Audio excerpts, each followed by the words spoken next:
Well folks, I'm back again a day later. There's just to give you a little bit of clarification on this particular job here. As you can see, that's the 2 points where I'm going to mount the plate, which is holding the bracket for the ex-Camry idler that came off the main belt. I found that I had that and it was remarkably just the right size to put a bolt through, so I've used it and utilised a couple of other things like a hinge off a car, and I've been doing some modifications with that. So I'm going to take this around now and just show you what I've been doing and update you on a couple of other items as well. Once again, walking past the big car. Big car will be for sale soon. I've had it for 5 years but I'm not using it, so it's better if it goes to somebody who can use it. I'll put the lights on in here. You can always see better when you've got light to see with. Another exciting shot of the floor. Exciting shot of the switch on the wall here. Let there be light. Someone said that, I'm not quite sure who it was now. Well, we've got one light anyway, where's the other one? Come on, thank you. Alright. Okay, well this is the bracket that I've made up. That's the Camry idler shaft which came off the thing. It's moves, as you can see, pivoted well. And coming around this side, the actual bracket's made up of a retainer plate inside the A-pillar and the hinge off the front door. That's the Camry bracket, that's the Camry idler shaft here. Okay, so what happens here is this spins around, goes up against that, there, and just down under here, if I can find it, looking for it, looking, oh yes, that's a nice vice, look at that. There you are. That's the, that will be the adjustment in there. So there'll be a hole behind that, which is that one, that hole there. I've got to tap that, put a bolt through it, then this bracket here, I've got my fingers on, that's the top mounting bolt, that's the bottom mounting bolt. That goes against the two bolts that I showed you on the block of the car, and then we put the adjusting screw, goes in through that centre hole there. See that one? Right in the middle. That's where that goes. I've got to tap that. Got a 10mm by 1.25 taper tap to go through that. And then I've got a 60mm by 10mm 1.25 which will come here, where that is, and that will provide the adjustment to go against the heel of the idler, and that'll provide the tension. So that took me probably about 4 or 5 hours to nut out and make a few mistakes on the way through, but that's how you do the jobs. Got to do them like that sometimes. And now getting back to the exciting battery. There it is, that's the battery. The battery is still here, it's still going. When you flush these batteries out, you use 8 ounces of bicarb to 5 litres of water, and you put that through it, and it will take just about the whole 5 litres to flush it out too, by the way. And I found that even after 4 flushes and a charge, the first charge on it only brought it up from 7.5 to 11.2 or 3 volts, which is not good enough to turn over a big 5 litre engine. So I put it back on again and gave it a second charge, and this time it's come up to 12.96. Now there's a bit of surface charge on that, but that should drop back to about 12.4, 12.5 static, and that should be enough to start the motor quite well. The battery charger that I'm using is this little fellow down here, which is a C-Tech charger. The C-Tech chargers are smart chargers. That means to say they pulse when they charge. and a pulse charge is the way to do it. And you should never charge a battery at more than about 5 volts, and you should be charging with a pulse charger, because they pulse about 2,000 times per second. What that does is to desulfate the battery.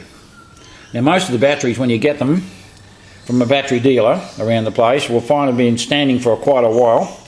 They won't have a full charge on them, and the worst thing you can do is to start to use a battery without the full charge being in it, because what the battery does, it has a memory, for want of a better word, and it will find it very difficult to get it beyond whatever particular capacity it starts with. Batteries these days are built to fail. They've got very light separators in them, and nothing like the batteries that we used to get way back when I was a kid. You could expect to get 7 years out of a battery quite easily. Now you're lucky if you get 2, and that's not very good. That sort of planned obsolescence isn't very nice. However, using alum and going about cleaning the battery out thoroughly to start with, and then using a pulse charger on it, you'll find that each time you drop for the first 4 or 5 recharges, dropping it back and then recharging, it makes the battery stronger. And a good way to do that is to bring it up to charge, put a wire up a bulb, stop light or tail light, or a bulb or something like that. Let it drain the battery down to about 80%, then recharge it, drain it down again, 80% recharge, drain it down again, 80% recharge, and you'll find that every time it comes back, it'll come back stronger. That means to say that you can leave it sit for ages. Now, the battery that I've got in my AU Falcon XR6 is a cheap, nasty, 5-year-old Walmart battery that came out with a Cadillac I imported, and it was shocking. It was 4.5 volts when I started work with it, and I cleaned it out, charged it up, and now that same piddling little battery, which has only got about 380 ccas, starts my Falcon after a month sitting better than the original battery did. That gives you some indication. You can't save them all. A fully sealed battery, you can forget trying to do anything with it because you just won't get into it. But anything that's got these filler caps on top is really good. Okay, talking about something entirely different, going on to gum tree. This one actually, I found this in a what I call a hay and corn store, which is one of those flea market type stores. $25, brand new, $25. That's not too bad. And the battery that's sitting behind there, I bought that for $75. It's a Rochester. And it's I'm not quite sure what size it is, but I suspect it's about a 750. But anyway, I'm going to rebuild that one, and I'm going to clean it up and rebuild it and check it all through, and then I'm going to resell that, which is pretty good. But the basic battery itself, and batteries on the brain here, the basic carburetor is in absolutely first class order, as you can see. It's been sitting a long while, so you really do need to go through it. But I have a book written by a bloke called Cliff Ruggles, who is the avowed Rochester expert in the United States. Been doing it for 20 years. There's nothing he doesn't know about it. He's rebuilt one of the Rochesters for my big Cadillac out there, which I'll put on. That cost me $250 to have that done, US, and then had to ship it out here, but it was very, very cheap.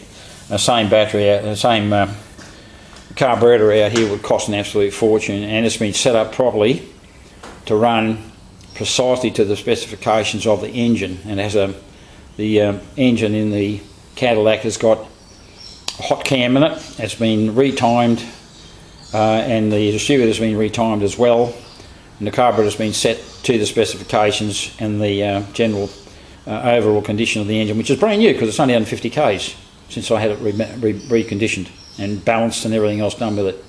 Now, quick walk out the back again, taking another blurred and very happy shot of the shed here. And outside again, once again, the day is a very nice day today. A bit of a wind, still quite hot and muggy. We've been supposed to get storms and rain and all sorts of things, and none of which has happened. The Weather Bureau typically wouldn't know what day of the week it was. They certainly don't know what's happening on any day in the week. So it's a pretty good, it's a guesstimate with them. I know more about the weather by watching the ants and spiders around the place than they do.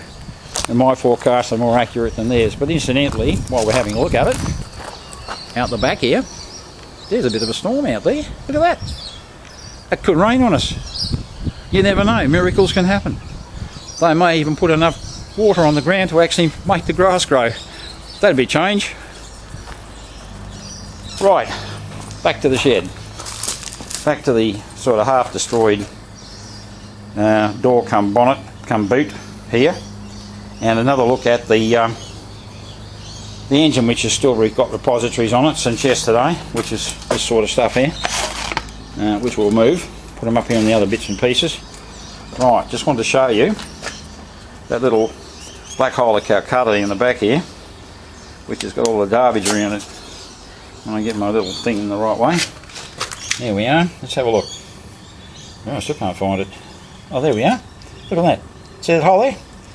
That's the distributor drive. Now, down in the bottom of that, there's a nasty looking lot of bloody absolutely terrible oil and a lot of sand and dirt and rubbish. And as you can see, there's sand all over it. Sand everywhere. The sand down in there too. If I can find that too. That's full of sand. Oh, look at that. I can't even see the thing. Oh, there we are. Look at that. See the sand in there? See the sand on top of here? The sand around the front here? I've got another water pump for it. And all the sand's, of course, under that rocket cover there on the side. All down there. So it's got lots of sand in it. Lots of water in it.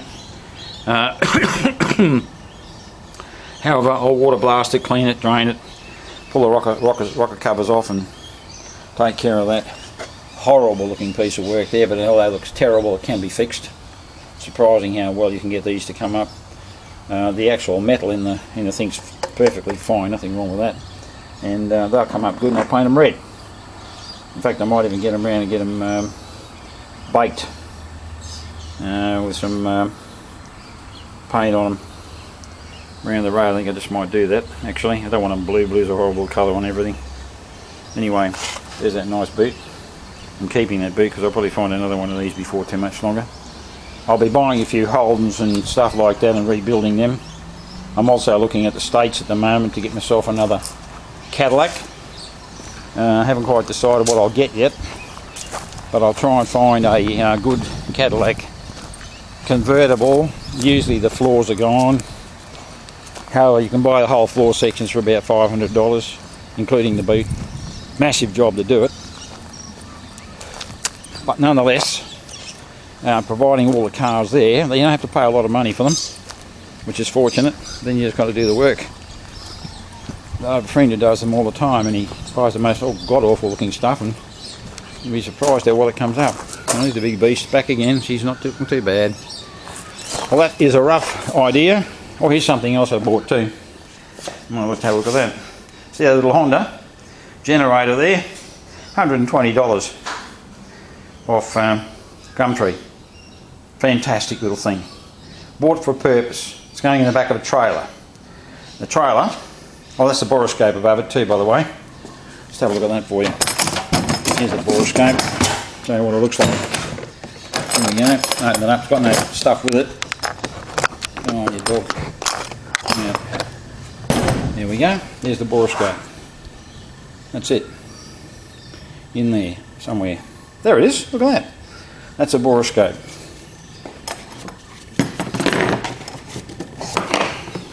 Hang off here.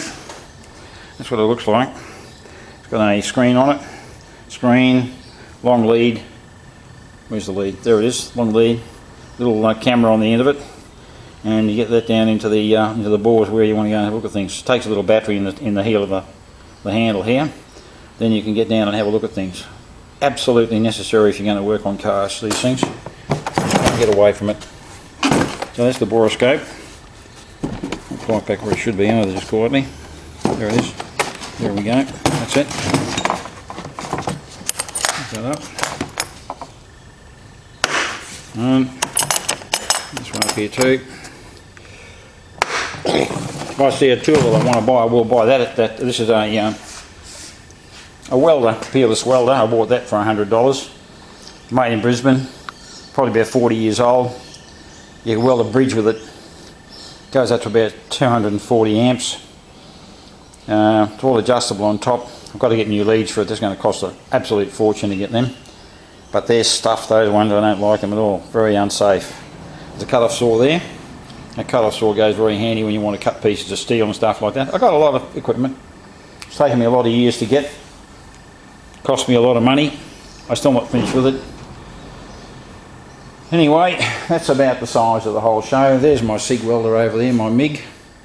That was about $350 through on sale at, where was it? Hardware store. Bunnings. Yep. So that was pretty good. Anyway, on that note, we'll sign off and I'll put this up.